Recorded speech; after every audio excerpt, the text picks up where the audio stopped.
Hello and good day. My name is John Vitarelli, and this is Passages in Pranayama. Thanks so much for joining me today.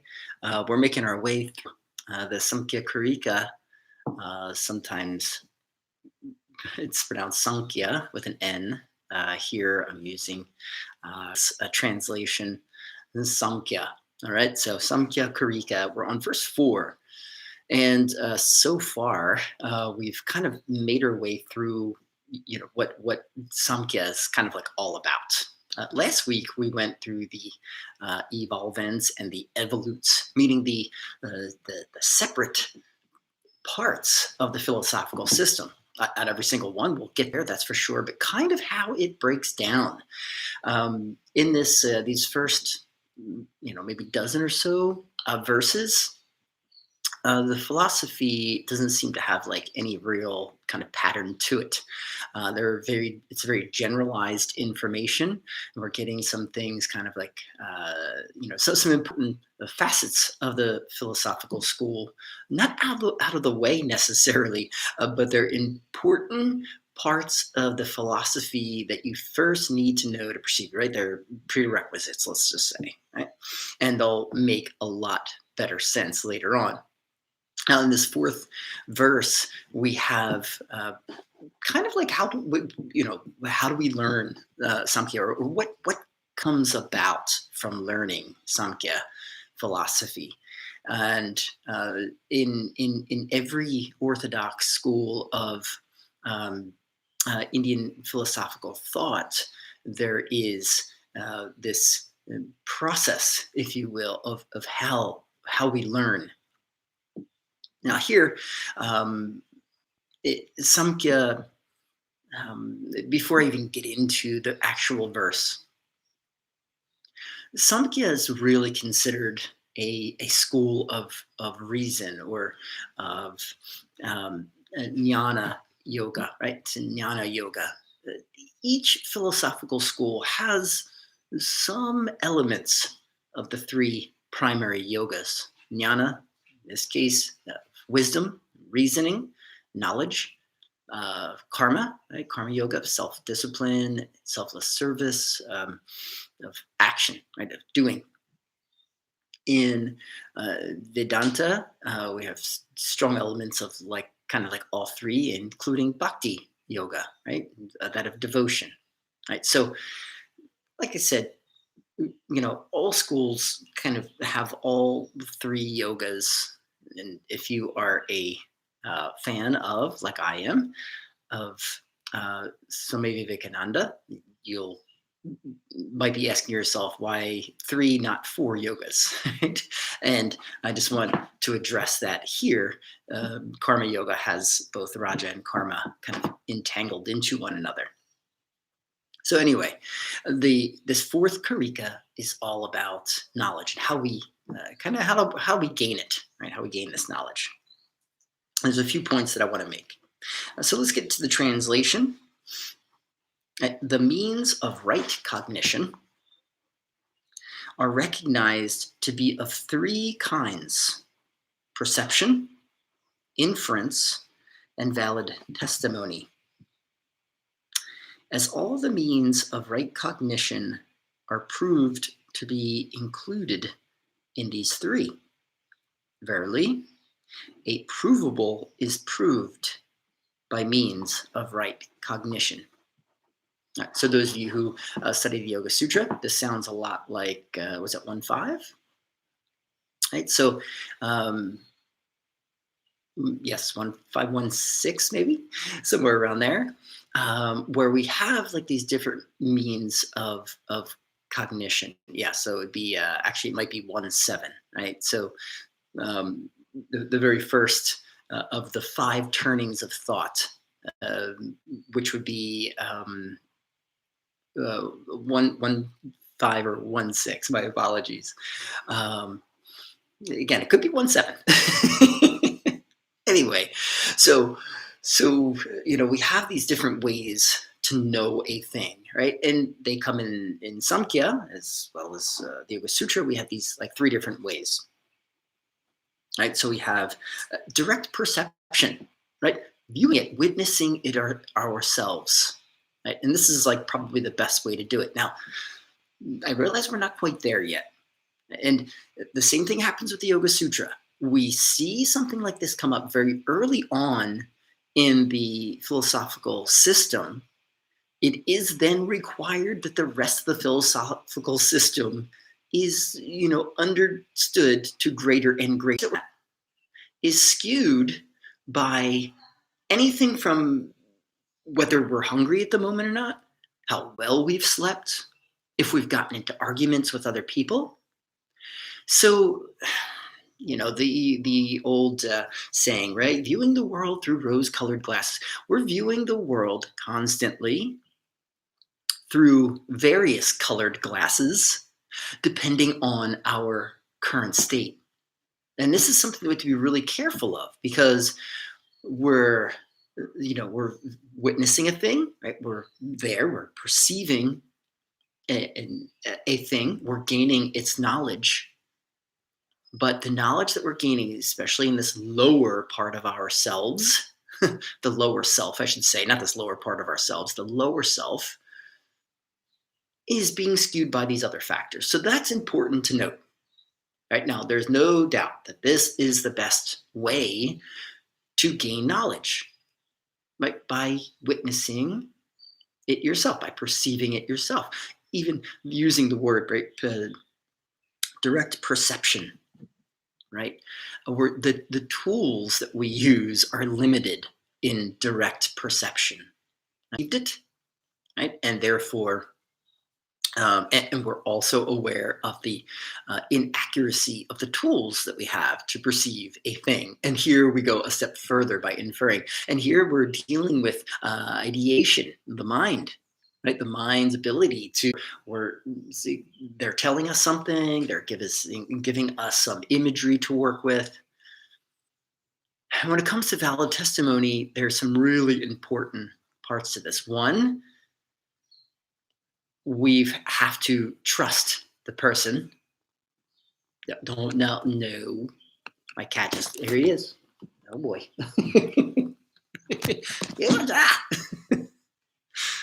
So I'm scoping it out. Just wanted to check things out. All right.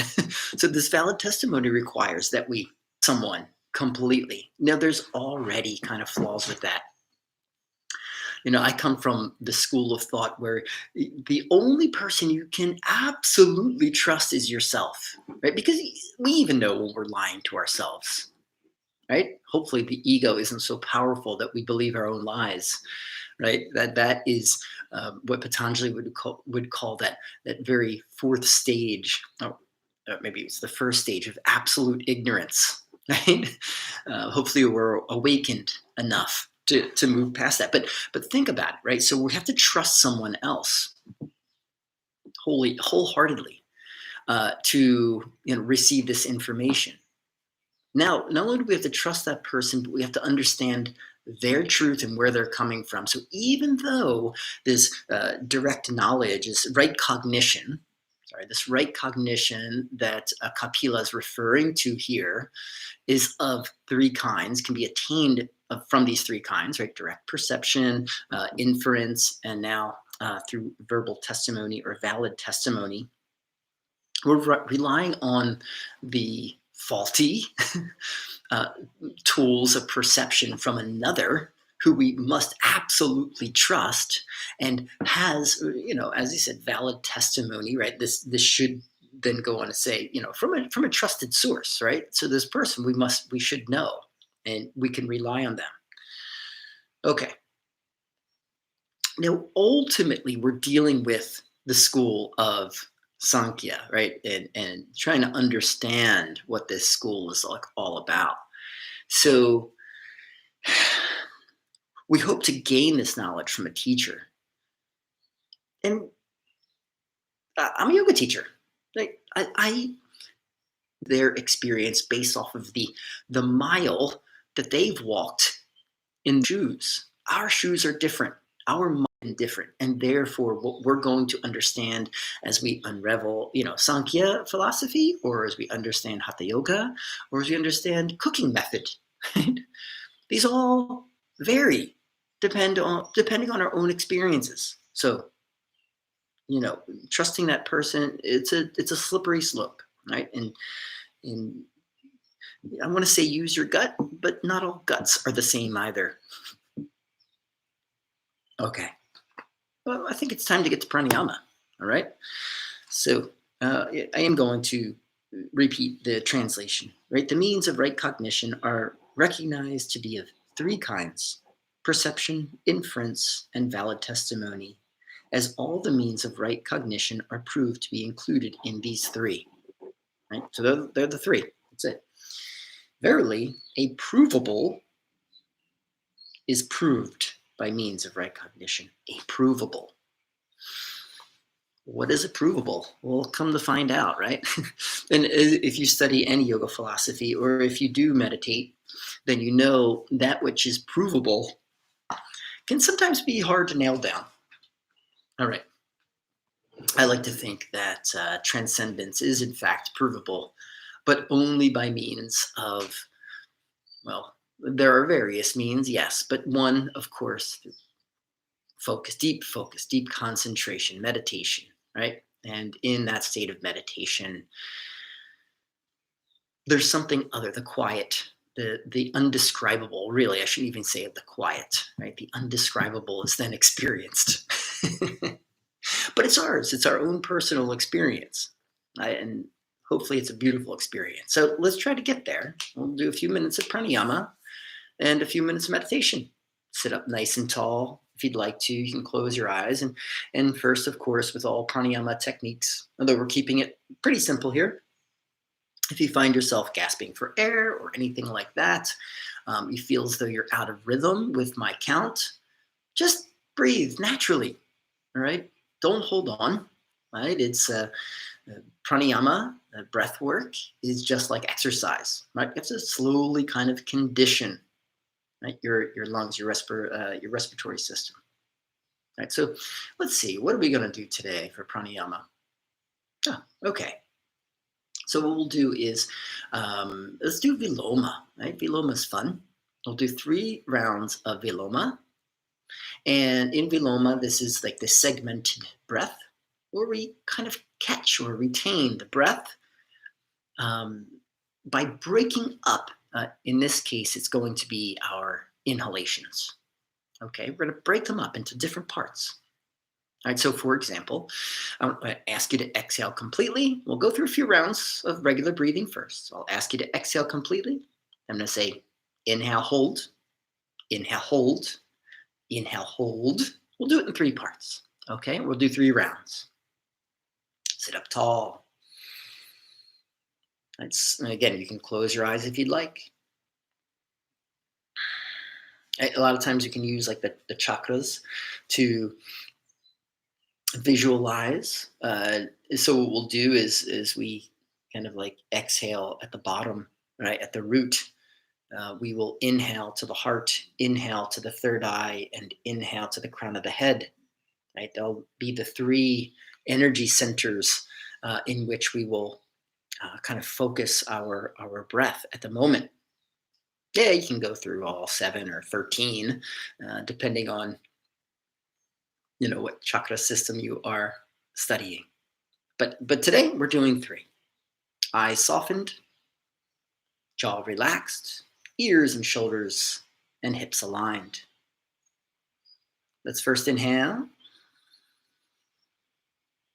and then exhale. Again, inhale and exhale. Inhale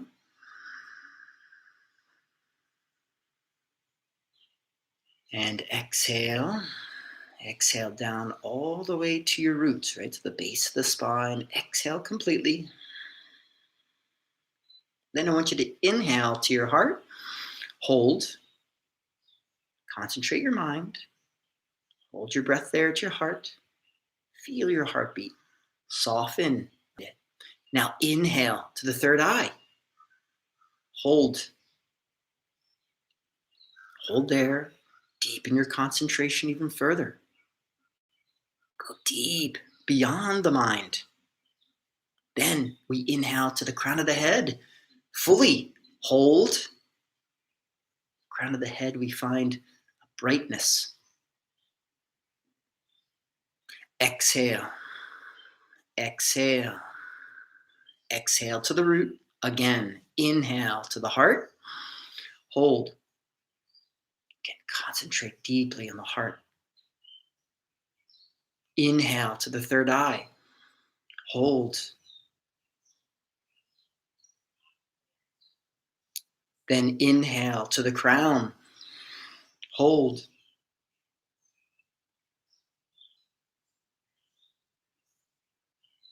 Exhale completely. Exhale. Exhale to the root. Exhale complete. Last round. Inhale to the heart. Hold. Inhale to the third eye. Hold again. Deepen your concentration. Finally, inhale to the crown and hold. Go beyond the mind. Exhale. Exhale. Just inhale. Exhale. Inhale.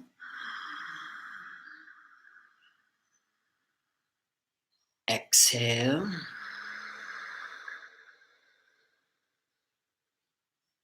Inhale.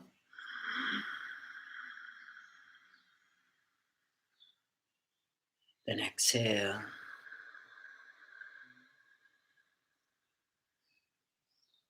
I soften control of your breath. Keep your mind focused though on your breathing. We'll take again a minute, 2 minutes, maybe three to keep the mind quiet, to practice to keep the mind quiet.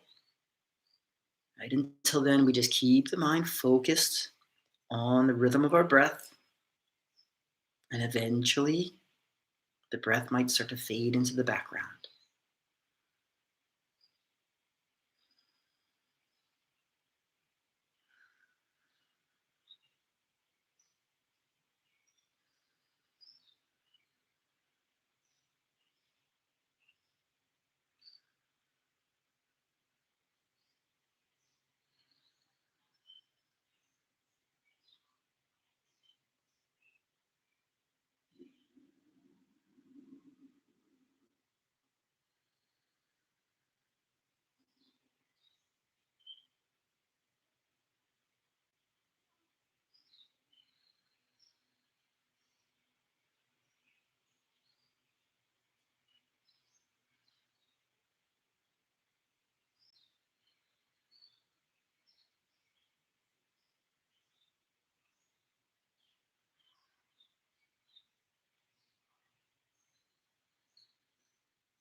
Let's exhale.